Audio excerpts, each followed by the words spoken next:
વલસાડના ઉમરગામના દહેરીમાં અનેક મતદારોના યાદીમાંથી નામ ગાયબ થતા રોષ।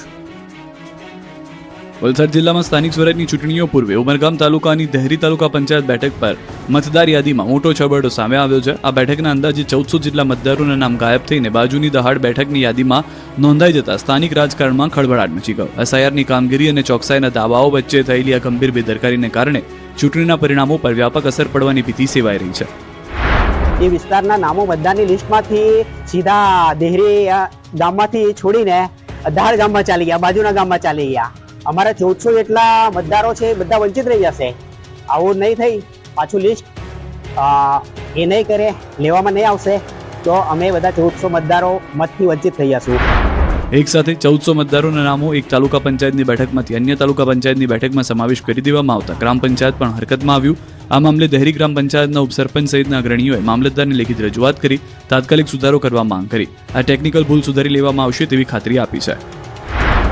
આ બાબત અમારા ધ્યાન પર આવતા અમે ઉમરગામના મામલેદાર સાહેબને કે ભાઈ આ ભૂલ જે થઈ છે તંત્રથી તે સુધારવા માટે વિનંતી કરી છે કે જેથી કરીને કોઈ પણ મતદાર મતદાનથી વંચિત નહીં રહે તો તાત્કાલિક આ મતદાર યાદીમાં સુધારો કરવા માટે અમે અમારી રજૂઆત કરી છે।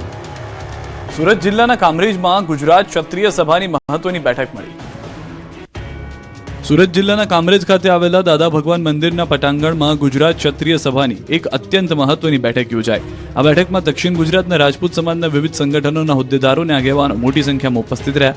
ખાસ કરીને આગામી સ્થાનિક સ્વરાજની ચૂંટણીઓને ધ્યાનમાં રાખીને આ બેઠકમાં નિર્ણય લેવાયો। ગુજરાત ક્ષત્રિય સભાના પ્રમુખ કરણસિંહ ચાવડાની અધ્યક્ષતામાં મળેલી સભામાં દક્ષિણ ગુજરાતના રાજપૂત સમાજને એક તાંતણે બાંધવા અને સંગઠિત કરવા માટે ગહન ચર્ચા વિચારણા કરવામાં આવી। કરણસિંહ ચાવડાએ સ્પષ્ટ શબ્દોમાં જણાવ્યું કે રાજકીય પક્ષ ક્ષત્રિય સમાજને વધુ પ્રભુત્વ આપશે અને સમાજની લાગણીઓને માન આપશે। તેની સાથે રહેવા માટે સમાજ વિચાર કરશે।